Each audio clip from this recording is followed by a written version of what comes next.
Question number 1 है, तो इसका जो नेटवर्क दे रखा है वो देखो।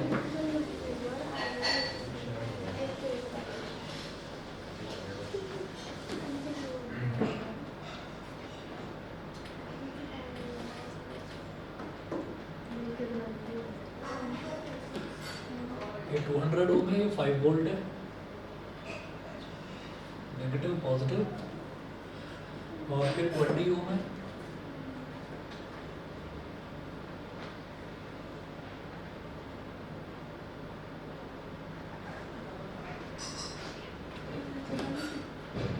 फिर 4 वोल्ट है,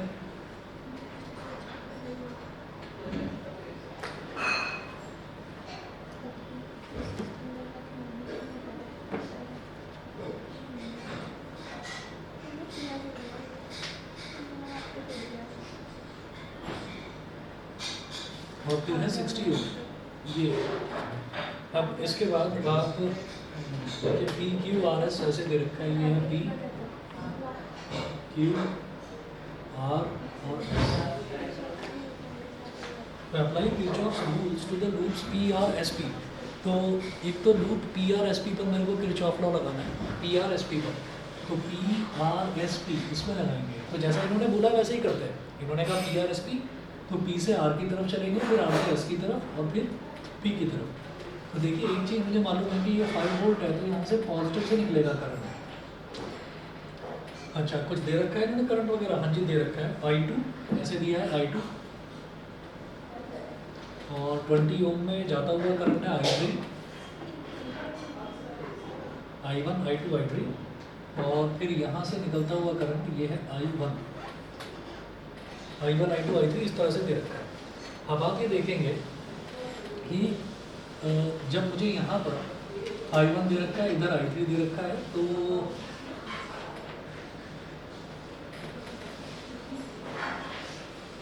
इस वाली नोड पर करंट एंटरिंग कौन सा है? I1 और I2, और लीव कौन सा कर रहा है? I3 कर रहा है।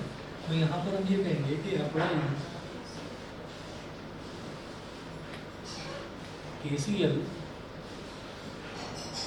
applying KCL at node P,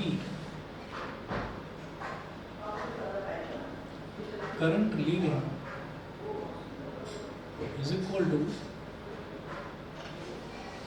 current leaving is equal to current entering, current leaving is equal to current entering। और जो करंट लीव है वो कौन सा कर रहा है? I3, और करंट एंटर कौन सा कर रहा है? I1 और I2। I3 is equal to I1 plus I2। ये हो गई हमारी इक्वेशन नंबर 1, ठीक है। अच्छा, अब आप ये देखिएगा कि जब यहाँ से, जब ये वाला करंट I3 हो गया, तो सीधी बात ये है कि यहाँ पॉजिटिव से I1 निकल रहा है करंट, तो भाई नेगेटिव में I1 ही आएगा, नेगेटिव में I1 ही आएगा, ठीक है। एक minute ji.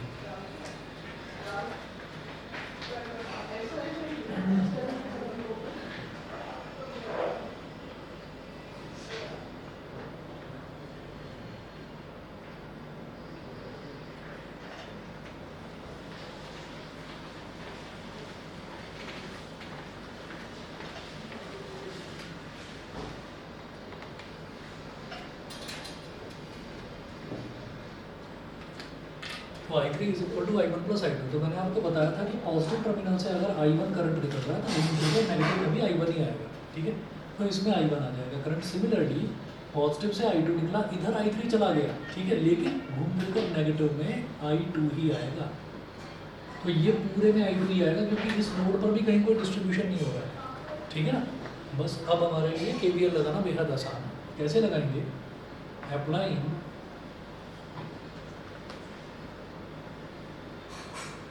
KVL in the loop, applying KVL in the loop PRSP। इन्होंने यही बोला था ना, PRSP और PRQP। तो PRSP, तो P से R तक, P से R तक क्या हो जाएगा? 20I3। हम इसी डायरेक्शन में जा रहे हैं, P से R जा रहे हैं, और करंट भी इसी डायरेक्शन में है, तो ये हो जाएगा 20I3। प्लस फिर R से S तक जाना है तो हम भी इसी डायरेक्शन में और करंट भी इसी डायरेक्शन में, तो 200 I2। फिर S से P तक अगर हम जा रहे हैं तो नेगेटिव आ रहा है यहाँ पर, ठीक है, तो -5 = 0, ये हो गया। तो भाई 20I3 + 200I2 = 5, ठीक है। अब मुझे ये दिखाई दे रहा है कि 20 और 200 में से मैं 5 कॉमन ले सकता हूँ, ताकि उस 5 से ये 5 कैंसिल आउट हो जाए। नहीं भी करोगे तो भी कोई प्रॉब्लम नहीं है। तो मैंने यहाँ पर 5 ले लिया कॉमन, तो ब्रैकेट में क्या बचेगा, 4I3 + 40I2 = 5। 5 से 5 कट गया, तो ये आ गया 4I3 + 40I2 = 1, equation number 1, sorry 2, equation 1 तो मैं मान चुका था, तो ये हो गई इक्वेशन नंबर 2। उसके बाद देखेंगे, ये हमने लगाया PR/SP में। जैसा ये क्वेश्चन में पूछ रहे हैं कि आपको KVL PR/QP में भी लगाना है, PR/QP में। अब लिखिएगा applying KVL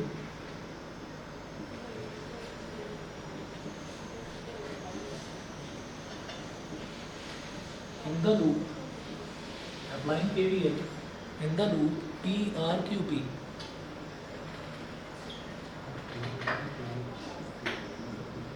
applying KVL in the loop PR/QP। तो भाई P से R तक गए तो 20I3, 20I3, फिर R से Q तक गए तो 60I1, 60I1, ठीक है। और फिर उसके बाद Q से P तक गए तो -4, नेगेटिव टर्मिनल पहले आ रहा है तो -4 = 0। तो 20I3 + 60I1 = 4, ठीक है। अच्छा, 4 के टेबल में 20 भी आता है और 60 भी आता है, तो हम क्या करेंगे, हम 4 ले लेंगे यहाँ से कॉमन, तो 4 5 = 20 और 4 15 = 60, 4 से 4 कैंसिल आउट हो गया, तो 5I3 + 15I1 = 1, ये हो गया इक्वेशन नंबर 3। इसके बाद मुझे क्या करना होगा, अब हमारे पास ना 3 वेरिएबल है, तो 3 वेरिएबल क्या हो गए, I1, I2 और I3, और 3 ही इक्वेशन है हमारे पास। तो I3 को मैं I1 और I2 की टर्म्स में लिख सकता हूँ। तो हम क्या करेंगे, ये इक्वेशन 2 को इक्वेशन 1 की हेल्प लेते हैं हम यहाँ पर, विद द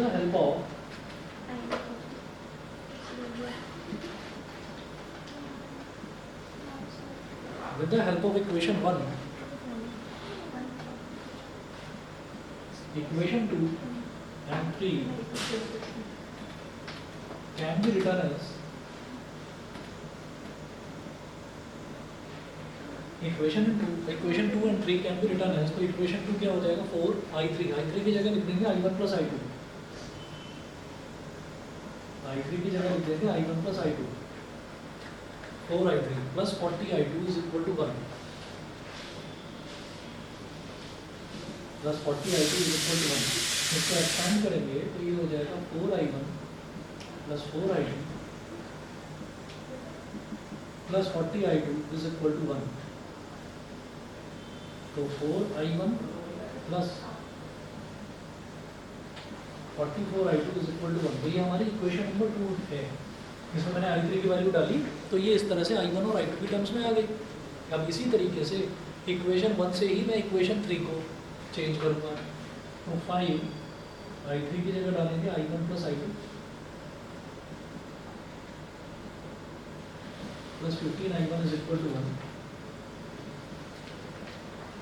और 5I1 + 5I2 + 15I1 = 1, 5I1 + 15I1 कितना हो गया, 20I1 + 5I2 = 1, ये हो गया इक्वेशन नंबर 3। अब हमारे पास 2 इक्वेशन आ रही है और 2 ही वेरिएबल हैं, ठीक है। तो क्या करेंगे, इक्वेशन 2 में 5 को मल्टीप्लाई कर दो, 5 को मल्टीप्लाई कर दो, तो 5 4 = 20I1 + 5 × 44, 5 4 = 20, 5 4 = 20 और 2 22, 2 20I2 और 5 1 = 5, ये इक्वेशन 2 ही हो गई, समझ गए? ऐसा मैंने क्यों करा है भाई, पेयर ऑफ लीनियर इक्वेशन जैसे सॉल्व किया करते थे तो एलिमिनेट करना होता था ना कोई एक वेरिएबल, तो आप ये देखिए जब यहाँ 20i1 मिल रहा है तो मैं इसको भी 20i1 बना लूँगा आसानी से। तो 5 से मल्टीप्लाई कर दिया, 5 4 का 20। अब क्या करो, इक्वेशन 2 में से इक्वेशन 3 को सब्ट्रैक्ट कर दो। समझ नहीं आ रहा कौन सा वाला? ये इक्वेशन 3 है, वो इक्वेशन मैं बता रहा हूँ, देखो ये वाली तो इक्वेशन नंबर 2 थी, दोबारा बता रहा हूँ। हमने क्या करा, इक्वेशन 2 और 3 तो समझ में आ गई, ये तो इस लूप में लगाया केवीएल और इस लूप में लगाया। अब क्या करा कि इक्वेशन 1 में जो हमने केसीएल लगाया था तो उससे मुझे ये समझ में आ गया था कि i3 i1 प्लस i2 के इक्वल है, तो i3 की जगह i1 प्लस i2 में डाल दूंगा इक्वेशन 2 में भी और इक्वेशन 3 में भी। तो इक्वेशन 2 3 4i, इक्वेशन 2 क्या थी, 4i3 plus 40i2 is equal to 1। तो 4i3 की जगह डाल दिया i1 प्लस i2, 4i3 की जगह मैंने डाल दिया i1 प्लस i2, ये वाला 4i3, तो 4i1 plus 4i2 plus 40i2 is equal to 1। अभी क्लियर? आप देखो 4i1 as it is, 4i2 plus 40i2 हो गया 44i2, इसको मैंने इक्वेशन नंबर 2 बोल दिया, यही थी हमारी इक्वेशन नंबर 2। इसमें बस मैंने i3 की जगह i1 प्लस i2 डाल दिया है फ्रॉम इक्वेशन 1। फिर मैंने क्या करा, फिर मैंने इक्वेशन नंबर 3 को लिया, इक्वेशन नंबर 3 में मैंने i3 की जगह i1 प्लस i2 डाला, तो 5 into i1 plus i2 plus 15i1 is equal to 1। Expand करा तो 5i1 plus 5i2 plus 15i1 is equal to 1। 5i1 plus 15i1 हो गया 20i1 plus 5i2 is equal to 1। ठीक है, अब यहाँ देखने के बाद में मुझे ये लगा ये 44 और 5 को या तो कॉमन बनाया जाए या फिर 4 और 20 को कॉमन बनाया जाए। तो मुझे 4 और 20 ज़्यादा आसान लगा कि इस 4 में, इस वाली इक्वेशन में अगर 5 मल्टीप्लाई कर दूँ तो ये 20i1 बन जाए।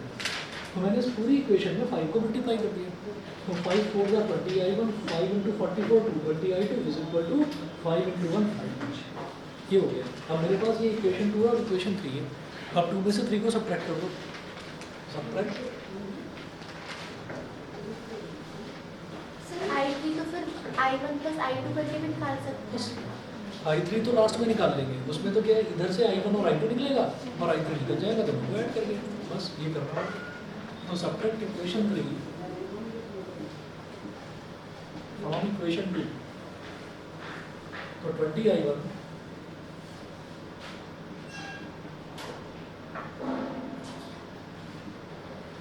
Plus 220i2 is equal to 5, और 20i1 plus 5i2 is equal to 1, minus minus minus, तो 20i1 कैंसिल आउट हो गया। अब 220 में से 5 को सब्ट्रैक्ट करेंगे, कितना आएगा, 217 नहीं 215, और 5 माइनस 1 करेंगे तो 4। i2 की वैल्यू आ गई 4/215 एम्पियर, ये आ गई i2 की वैल्यू। उसके बाद i1 की वैल्यू निकालनी है, तो i1 की वैल्यू आप इक्वेशन 2 में डालो या इक्वेशन 3 में डालो। तो मुझे इक्वेशन 2 आसान लग रही है, वो भी ये वाली जिसमें 4i1 लिखा हुआ, चाहे ये ले लो चाहे ले लो, एक ही बात है। तो उसने कहा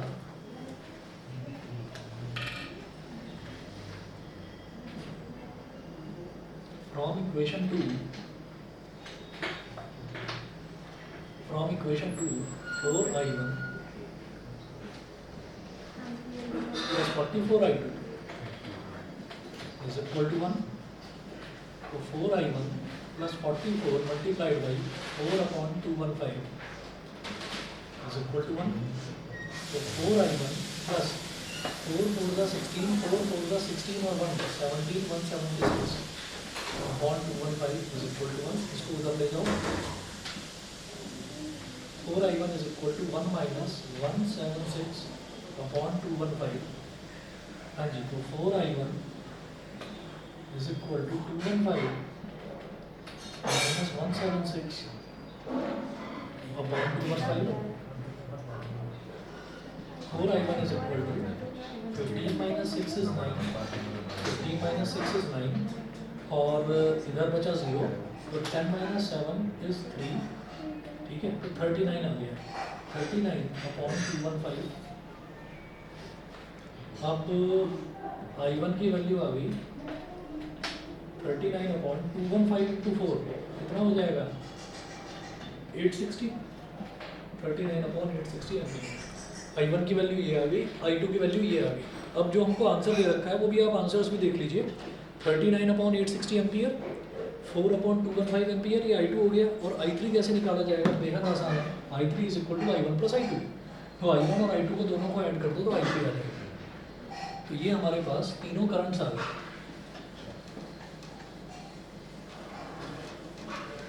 चलिए कितने नंबर में आता है? ये आपका 5 नंबर का क्वेश्चन बनेगा इसका। KCL KVL का आप सैम्पल पेपर भी उठा कर देखो तो KCL KVL का क्वेश्चन 5 नंबर से कम नहीं होगा। और ज़्यादातर जो प्रोबेबिलिटी है वो इस चीज़ की है 2 लूप वाले की, ठीक है। 2 की जगह 3 का आ सकता है, लेकिन आप ये सोचो कि नहीं वो सिंगल लूप का बना कर दे देगा तो वो इतना आसान नहीं देगा आपको, ठीक। तो ये इस तरीके का क्वेश्चन आएगा। 3 लूप के कैसे होते हैं? 3 लूप का ऐसा हो गया, कोई है इसमें? मैं वही देख रहा हूँ। नहीं, ये जो मैंने आपको भेजे हैं सारे 2-2 लूप्स वाले ही हैं, इनमें 3 का नहीं है कोई भी। 3 वाला करवा दूंगा NCERT में। 3 का क्या 4 या 5 लूप का क्वेश्चन है। हाँ है एग्जांपल्स वो करवाया था ना, अभिनव ने पूछा था, वो बड़ा सा क्वेश्चन था जो शॉर्ट एग्जाम्पल में NCERT में लगा था। आप 2-4 क्वेश्चन अगर ये करेंगे ना, और आपको एक बार जरा मतलब हाथ सेट हो गया इन क्वेश्चंस में, फिर आपका मन करेगा कि मेरे को और ज़्यादा लूप का क्वेश्चन करना है, फिर अच्छा लगेगा आपको करने में। और बस वो ये लेकर बैठना पड़ेगा। From equation 1 I3 = I1 + I2। हाँ जी, I1 कितना आया था 39/860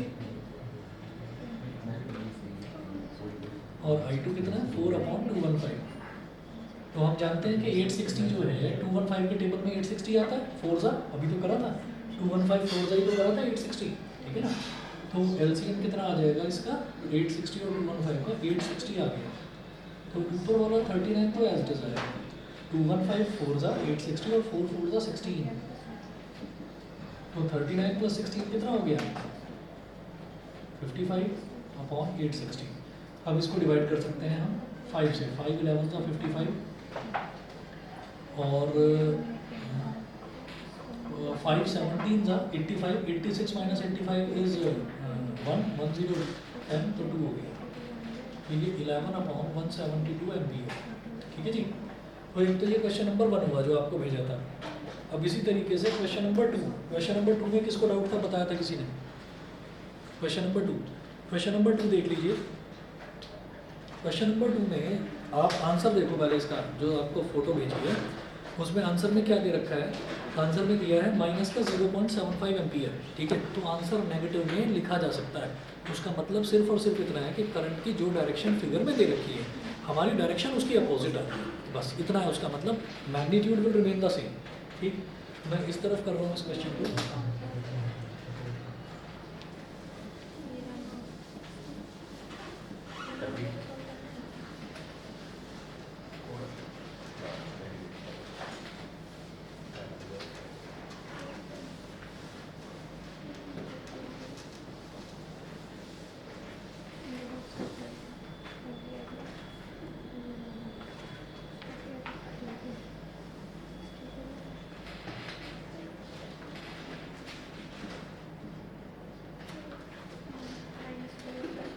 क्वेश्चन नंबर 2 में है use Kirchhoff's rules to determine the value of the current I1 flowing in the circuit shown in figure this. तो मैं फिगर बना रहा हूँ।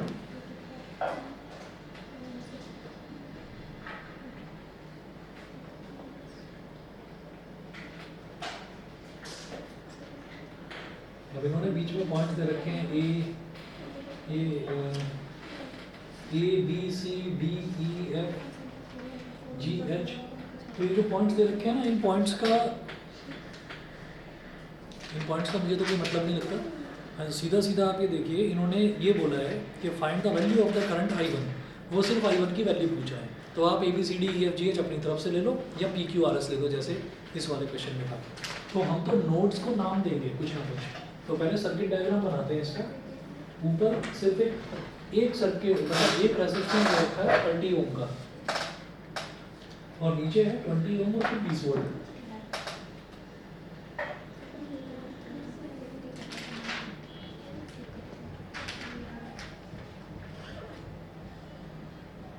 ट्वेंटी ओम और 20 वोल्ट ये दे रखा है। करंट देख लेना कौन सा करंट कहाँ पर है।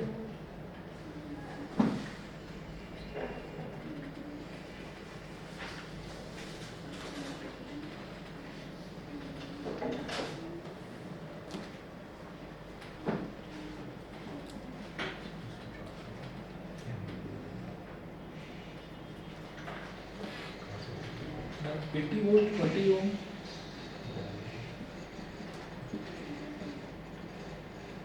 मैं इसको नाम दे रहा हूँ ऐसे P Q R S T U, P Q R S T U, ये हमने नाम दे दिया। हाँ जी, अब करंट्स देख लीजिए क्या क्या दे रखे हैं। देखो यहाँ पर करंट इन्होंने दिया I1, सर इसमें बस I1 की निकालनी है ना? सिर्फ I1 निकालना, बाकी नहीं निकालना। जितने पूछे उतने निकाल के देंगे बस। एक्चुअली सारी निकालनी पड़ेगी, हाँ निकालनी तो सारी पड़ेगी, तब जाके तो निकलेगी। ठीक है ना, या एटलीस्ट 2 तो निकालनी पड़ेगी। देखते हैं अभी। सर I1 नहीं, बस लूप ही तो लेना है, I1 की वैल्यू तो आ गई। अगर सिर्फ I1 की वैल्यू, ये दूसरा क्वेश्चन है ना, हाँ दूसरा। तो दूसरा क्वेश्चन है तो 2 इक्वेशन तो बनेगी। हाँ इक्वेशन। तो अगर 2 इक्वेशन बनेगी, अगर मान लो शुरुआत में ही हमारी I1 की वैल्यू आ जाती है तो वहीं छोड़ देना, फिर आगे नहीं करना। अब देखिएगा I1 आ गया। अब जो ये है इसमें यहाँ पर दे रखा है I3।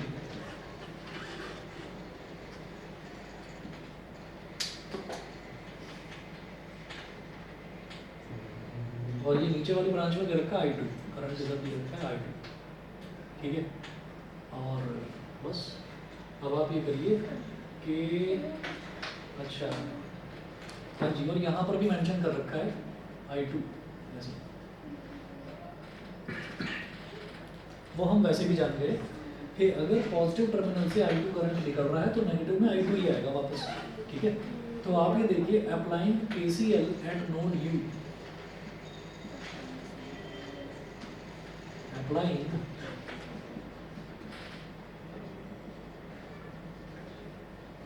KCL eight node U। Node U पर अगर हम KCL अप्लाई करेंगे तो जरा बताना क्या होगा। I1 plus I2 is equal to I3, ठीक है, क्योंकि करंट एंटर करने वाला I3 है और करंट लीव करने वाले दो हैं, I1 और I2।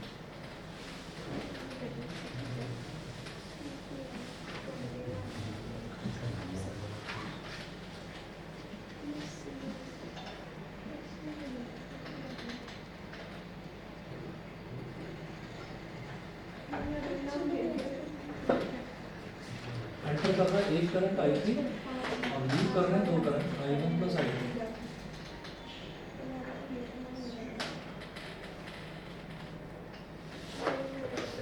ये हो गया। अब हम ये कहेंगे अप्लाइंग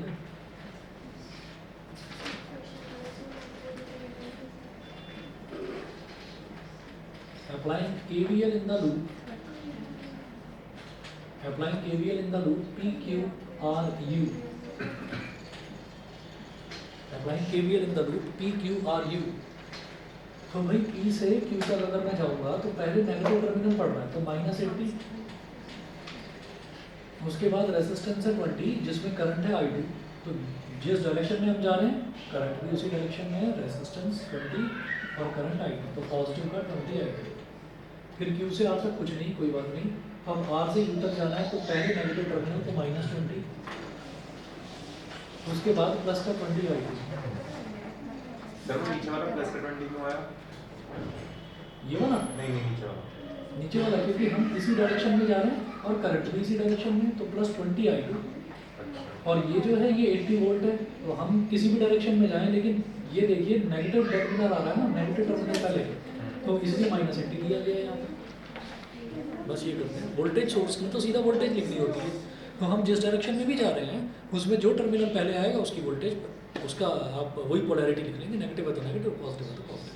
अब ऐसे ही घूमकर जैसे हम यहाँ से आए तो यहाँ पर भी आप ये देखिए पहले नेगेटिव आ रहा है तो -20 लिया है मैंने, और फिर I3 का डायरेक्शन लिया, हम भी इसी डायरेक्शन में जा रहे हैं। क्या बोला, पी क्यू आर यू, इसका मतलब आर से यू तक जा रहे हैं, तो हम इस डायरेक्शन में जा रहे हैं लेकिन करंट भी इसी डायरेक्शन में है, तो प्लस का 20i3 20i, ठीक है। अगर मैं ऐसे जा रहा होता तो माइनस का 20i3 आता है, ठीक है। अच्छा इज इक्वल टू क्या हो जाएगा 0। अब देखिएगा ये 20i2 प्लस 20i3 है, तो यहाँ से 20 ले लिया कॉमन, ब्रैकेट में क्या बचा i2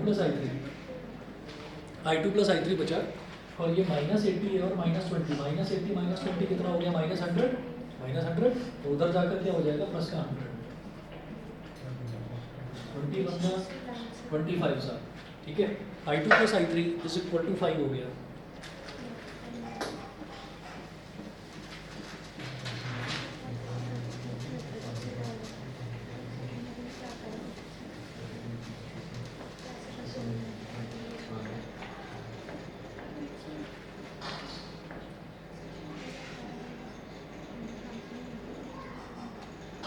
i2 plus i3 is equal to 5, ये हो गई हमारी इक्वेशन नंबर 2। फिर क्या करें, फिर ये वाला आप ले लीजिए, इसमें क्या करना है, आपकी मर्जी है कुछ भी ले लीजिए, हम ये कर लें यू आर एस टी कर लो या RUTS करना हो, जैसे आपका मन करे, ठीक है, कुछ भी करो कोई दिक्कत नहीं आएगी। हम कहेंगे applying KVL in the loop URST,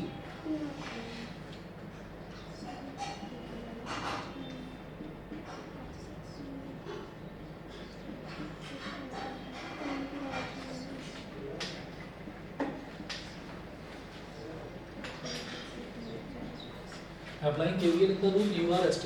जैसे हम U से R की तरफ बढ़ रहे हैं, तो भाई हम तो इस तरफ जा रहे हैं लेकिन करंट इस डायरेक्शन में है, तो 20i3 ना होकर माइनस का 20i3 है, तो माइनस 20i3, ठीक है। फिर ऐसे जा रहे हैं तो पहले पॉजिटिव टर्मिनल आ रहा है तो प्लस का 20, तो U से R तक आ गए। अब R से S तक जाएंगे, URST, तो R से S तक कुछ भी नहीं है, छोड़ दो इसको। फिर S से T तक जाएंगे, तो I1 तो इधर आ रहा है लेकिन हम इधर जा रहे हैं, तो माइनस का 30i1। फिर T से U तक जा रहे हैं, तो T से U तक कुछ है ही नहीं, तो खत्म, इज इक्वल टू 0, ठीक है। अब क्या करेंगे, इसको 20 को उधर ले जाएंगे, minus 20i3 minus 30i1 is equal to minus 20, ये हो गया। अब हाँ यहाँ पर क्या कर सकते हैं, यहाँ पर एक काम करेंगे, -10 ले लो कॉमन, तो ये बचेगा 2i3 plus 3i1 is equal to -20, 0 से 0 कैंसिल, माइनस से माइनस कैंसिल, ठीक है। और अभी यहीं पर ये कह दीजिए फ्रॉम इक्वेशन 1 i3 की वैल्यू डाल दो i1 प्लस i2, तो 2 into i1 plus i2 plus 3i1 is equal to 2, expand करिए, ये हो गया 2i1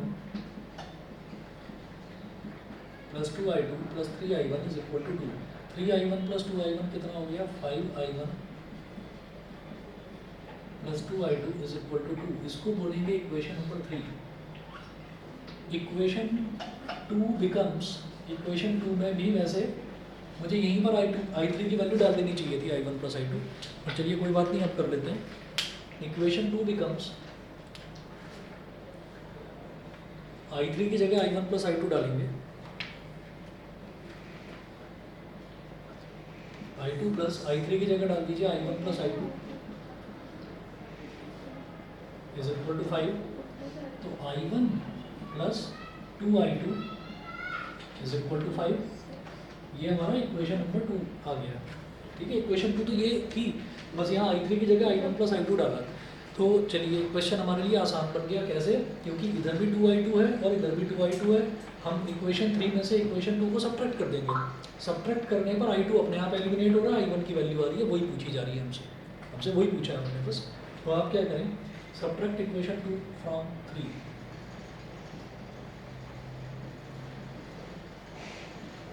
equation 2 from 3, third equation में से सेकंड इक्वेशन को सब्ट्रैक्ट करिएगा।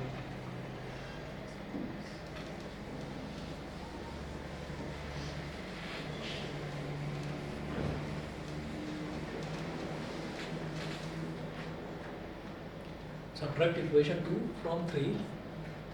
So 5i1 plus 2i2 is equal to 2.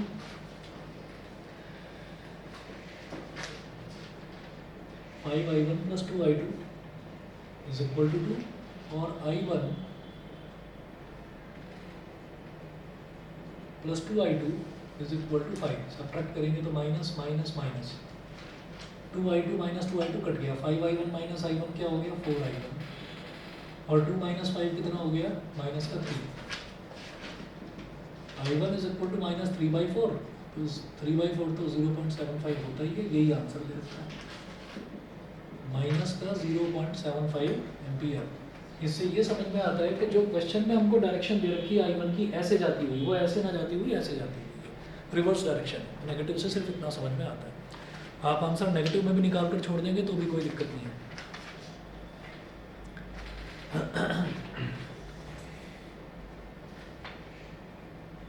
अब आप ये देखिए जो क्वेश्चन नंबर 3 है, क्वेश्चन नंबर 3 में भी नेटवर्क बिल्कुल इसी के जैसा है, तो मैं क्वेश्चन नंबर 3 छोड़ रहा हूँ, क्वेश्चन नंबर 3 ट्राई करो। थर्ड भी नहीं हो रहा, नहीं चलो कोई बात नहीं, आप मैच करना, मैं करा देता हूँ, 1 ही मिनट लगेगा। आप ये देखो क्वेश्चन नंबर 3 में है, ये भी CBSE का क्वेश्चन है, ये तीनों ही CBSE के थे लाइन से। तो इससे ये समझ में आता है कि ये इस तरीके का क्वेश्चन जिसमें ऐसे ये रेक्टेंगुलर बॉक्स बना हुआ हो, एक बॉक्स ऊपर एक बॉक्स नीचे, इसकी संभावना है आने की। तो आप ये देखिए क्वेश्चन नंबर 3 जो है, क्वेश्चन नंबर 3 में भी कुछ ऐसा ही दे रखा है।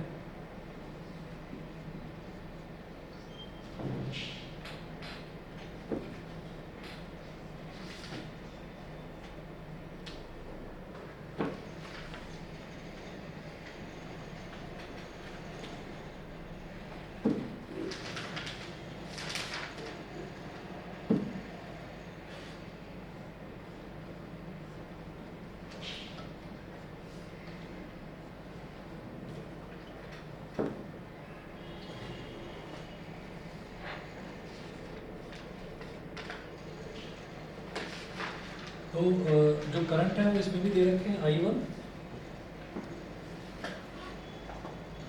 तो एंटर कर रहा है और I2 और I3 लीव कर रहा है।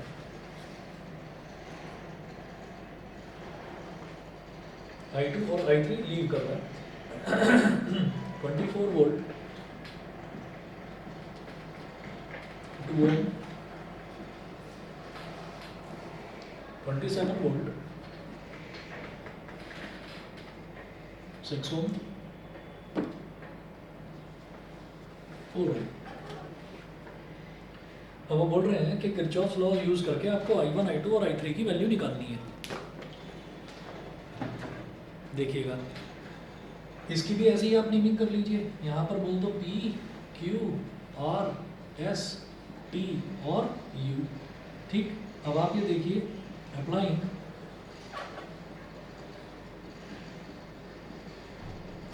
KCL eight node U।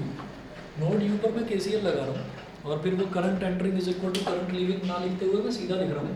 Enter कौन सा कर रहा है करंट, एक ही तो करंट है जो एंटर कर रहा है I1, और लीव कौन सा कर रहा है 2 I2 और I3। तो इसका मतलब I1 क्या हो गया, I1 is equal to I2 plus I3। ये तो हो गई हमारी इक्वेशन नंबर 1, इक्वेशन नंबर 1 हो गई है। उसके बाद ये देखिएगा कि फिर मैं KVL लगाना शुरू करता हूँ। अप्लाइंग KVL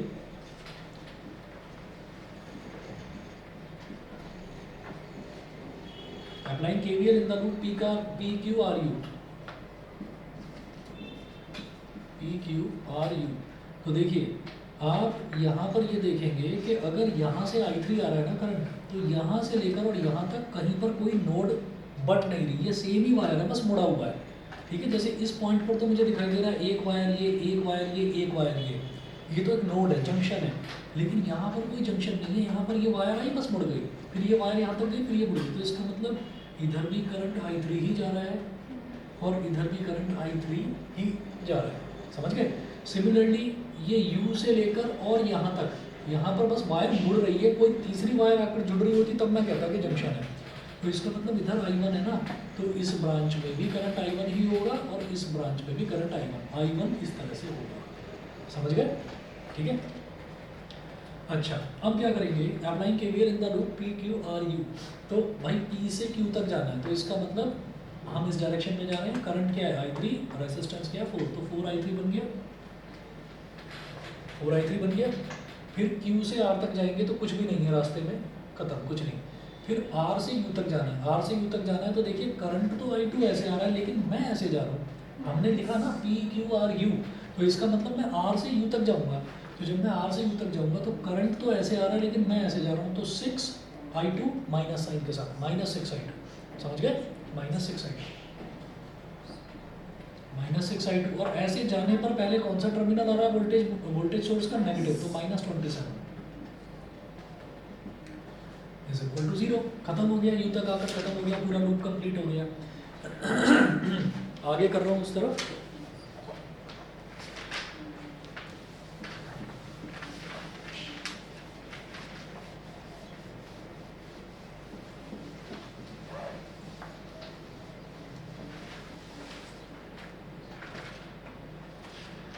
तो अब आप ये देखिए, ये 4I3 और 4I2 है। अगर I1 होता तो मैं उसकी वैल्यू डालता, I1 है ही नहीं, तो I2 और I3 में हमारी इक्वेशन बन जाएगी 4I3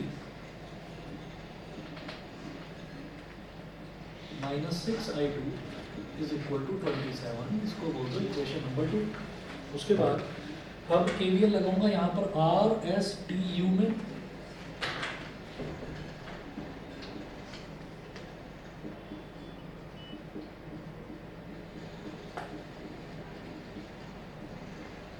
लूप RSTU, तो RSTU वाले लूप में आप KVL लगाइए। R से S तक जा रहे हैं, कुछ नहीं। हाँ, S से T तक जा रहे हैं, तो आप भी इसी डायरेक्शन में जा रहे हैं, करंट भी इसी डायरेक्शन में है, तो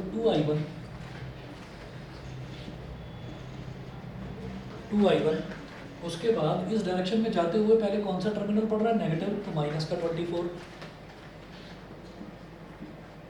-24। तो ये हम कहाँ से कहाँ तक गए? RSTU है ना, तो R से S गए, S से T गए, अब T से U तक कुछ भी नहीं है। ठीक है। अच्छा,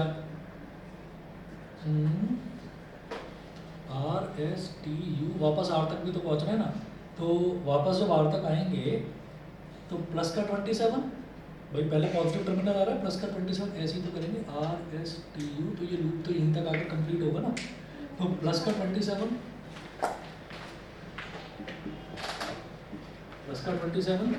और फिर हम भी इसी डायरेक्शन में जा रहे हैं और करंट भी इसी डायरेक्शन में, तो 6I2 इज इक्वल टू 0।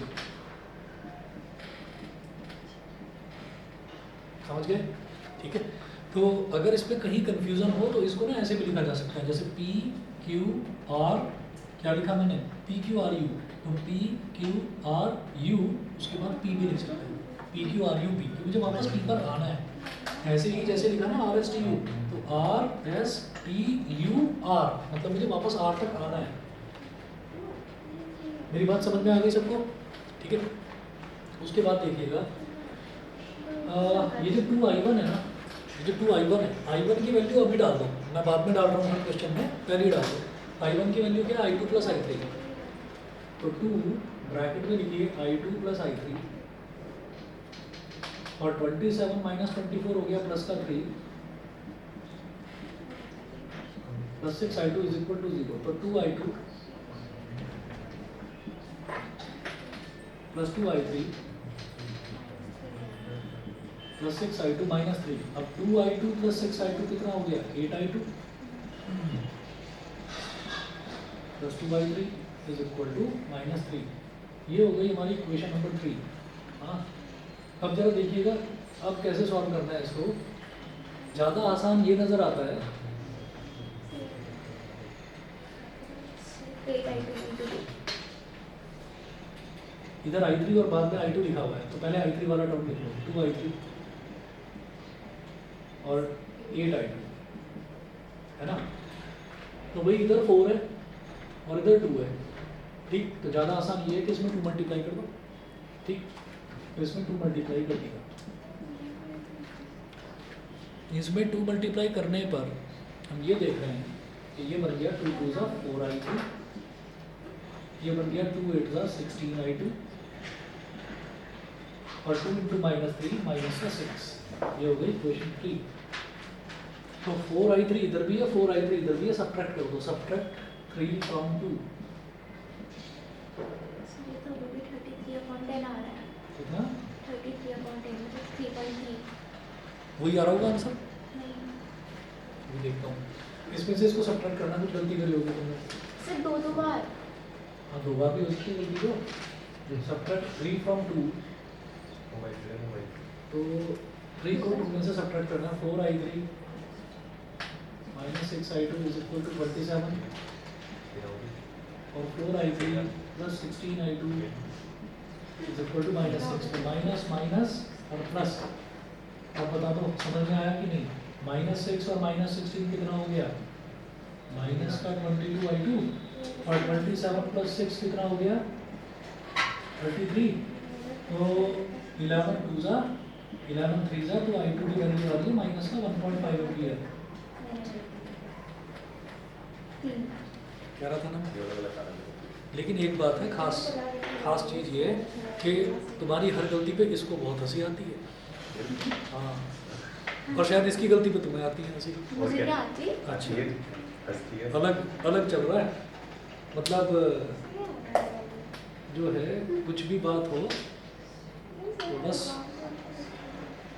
तुम्हें इसकी कमी ढूंढनी है, इसे तुम्हारी कमी ढूंढनी है। सिर्फ बताइए। हाँ जी। अच्छा ये वाली नहीं, सेकंड, अच्छा ये वाली हाँ ये वाली जो है ये कैसे आई, आप भी देखिएगा कि मेरे को RSTU ये वाला पार्ट ले रहे हैं, तो हम जहाँ से स्टार्ट करते हैं हमें घूम फिर कर वहीं आना होता है। RSTUR, R से S तक गए कुछ भी नहीं है, फिर S से T तक गए तो हम इसी डायरेक्शन में जा रहे हैं और करंट भी इसी डायरेक्शन में, तो 2i1 हो गया। तो शुरुआत मैंने 2i1 से कर दी, उसके बाद पहले नेगेटिव टर्मिनल लाई कर रहा है तो माइनस का 24 लिख दिया। फिर हम T से U तक गए, T से U तक कुछ नहीं है, फिर U से R तक जाएंगे, तो U से R तक जाएंगे तो पहले पॉजिटिव टर्मिनल, तो प्लस का 27 और फिर हम इसी डायरेक्शन में जा रहे हैं, करंट भी इसी डायरेक्शन में है, तो 6i2 is equal to 0, complete हो गया। बताओ भाई, क्लियर है? कोई टेंशन तो नहीं? सर बड़ी मुश्किल से भी नहीं आया क्या? कई अटेम्प्ट्स में भी सही नहीं आ रहा है इस क्वेश्चन का आंसर। अब सही तो आ रहा है। नहीं सर, आपसे आ गया ना, खुद से करता हूँ तो नहीं आता। अच्छा, सर ये 16 कहाँ कल से सुबह आया? आओ तुम मेरे सामने बैठ कर करो क्वेश्चन। तो इसका ना सर कॉन्सेप्ट मुश्किल नहीं है, बट इतनी सारी कैलकुलेशंस है ना, एक आधी चीज ऊपर नीचे हो जाती है। कहीं ना कहीं कुछ गलती हो गई, ठीक है ना, तो इसलिए घबराने की जरूरत नहीं है, सब ठीक हो जाएगा। सर फोर्थ वाले में क्या करना है? फोर्थ वाला कौन सा, ये इसी का? इंटरनल रेजिस्टेंस आ रहा है।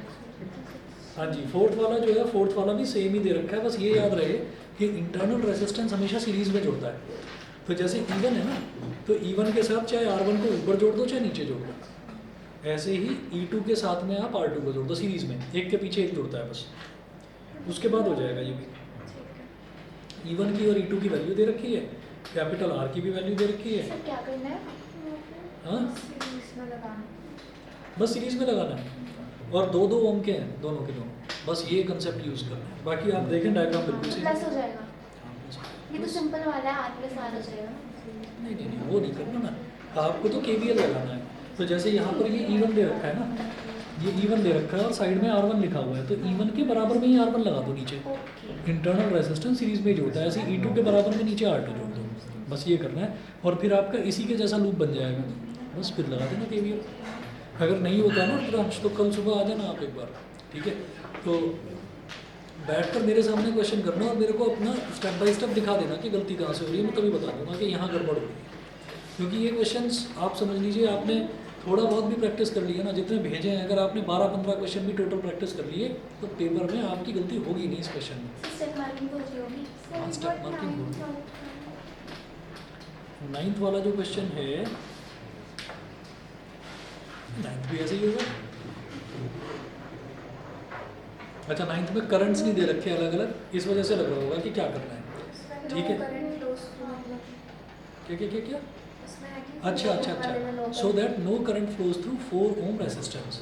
ठीक है, no current flows through 4 ohm resistance. तो इसका मतलब ये हुआ, देखिएगा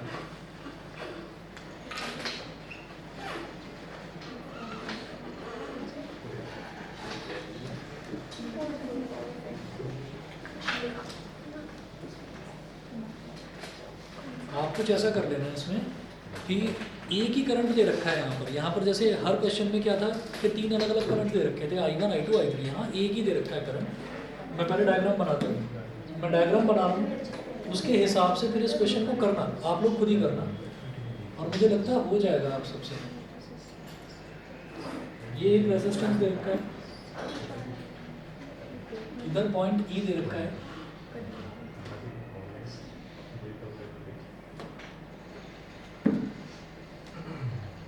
पॉजिटिव और नेगेटिव टर्मिनल ऐसे दे रखा है।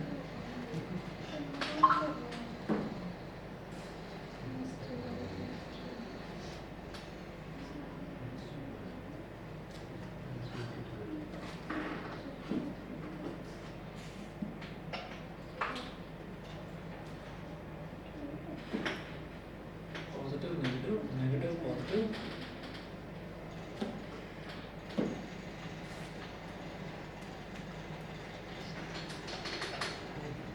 ये कैपिटल R हो गया, 1 ओम 4 ओम 9 3 6 वोल्ट 1 ओम। यहाँ पर ना इन्होंने इनका नाम दे रखा है ABCDEF।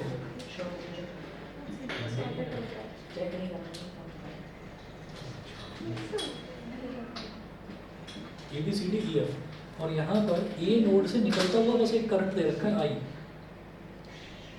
ये I दे रखा है। अब जरा ध्यान देना, यहाँ से करंट जा रहा है, इस नोड से करंट निकल रहा है I, ठीक है। तो पहली बात तो ये है कि ये A नोड ही नहीं है भाई, एक वायर ही तो है जो मुड़ रहा है। इसका मतलब क्या है कि यहाँ से 9 वोल्ट में से भी करंट I ही निकल रहा है, ठीक है ना। अच्छा, इसको मान सकते हैं एक नोड, क्योंकि यहाँ पर एक वायर ये, एक वायर ये और एक वायर ये, यहाँ पर 3 वायर निकल रहे हैं, आकर जुड़ रहे हैं, ठीक है।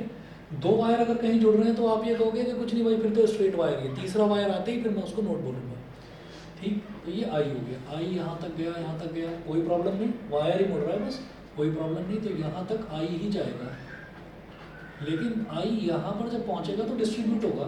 तो मैंने ये कहा कि यहाँ पर चला गया I1 और मान लो यहाँ चला गया I2। आप कहोगे कि हमें कैसे पता कि भाई दोनों में करंट जा ही रहा है, हो सकता है किसी में आ रहा हो, वो हमारी मर्जी है, कैसा भी मान लो। हमने ये माना कि I यहाँ पर करंट आ रहा है और निकलने वाले दोनों करंट I1 और I2 है, ये हमने मान लिया। अब इक्वेशन बना लेना अपने हिसाब से, जब इक्वेशन बन जाए तो I1 को 0 रख देना बस। उन्होंने ये कहा था ना, such that no current flows in the 4 ohm resistance, ठीक है। तो इक्वेशन उसी तरह से बनाइए, I1 इक्वेशन बना लीजिए। जब आप इक्वेशन बनाएंगे तो इक्वेशन बनाने के बाद में आपका एक करंट 0 ले लेना बस, सीधी बात, ठीक है। अगर नहीं बनाना चाहते हैं तो आप ये कह दो कि I यहाँ पर है, इधर कोई करंट जा ही नहीं रहा है, इसको भी I बोल दो, इसको भी I बोल दो। 2 तरीके हैं, आप एक तरीका कर चुके हैं ना अभी, तो आप उसी तरीके से करो। आप इक्वेशन बना लो, इक्वेशन बनाने के बाद में पहली इक्वेशन क्या बनेगी, I = I1 + I2, ठीक है भाई। I3 नहीं है यहाँ पर, उस I3 की जगह पर ही I है बस, तो I = I1 + I2, equation number 1। फिर यहाँ लगाओ KVL, फिर यहाँ लगाओ KVL, फंडा वही रखना। करंट के डायरेक्शन में अगर हम जा रहे हैं तो हमें जो भी R × I लेना है वो पॉजिटिव लेना है, करंट के डायरेक्शन के अपोजिट जा रहे हैं तो नेगेटिव। वोल्टेज सोर्स यानी कि बैटरी में पहले नेगेटिव टर्मिनल से टकरा जाते हैं तो नेगेटिव लेना है, अगर पॉजिटिव आता है पहले तो पॉजिटिव लेना है, और टोटल जो है वो 0 के बराबर होना चाहिए। करके देखो, मैं तो चाहता हूँ आप अटको, इसमें अटकोगे फिर मैं दोबारा बताता हूँ आपको, ठीक है ना। तो जिस जगह अटकोगे मैं फिर वही चीज़ बता दूंगा, आप एटलीस्ट करके बताना मेरे को कि मैंने यहाँ करा है, तो मैं आपकी गलती बता दूंगा कि गलती कहाँ पर हुई, ठीक है। चलिए जी, आज इतना ही करते हैं फिर। अरे पहले ये तो हो जाए, एक चीज़ तो इसमें तो कॉन्फिडेंस आ जाए, पहले ये करते फिर कैपेसिटर ही कराऊंगा। चलिए जी फिर, ओके।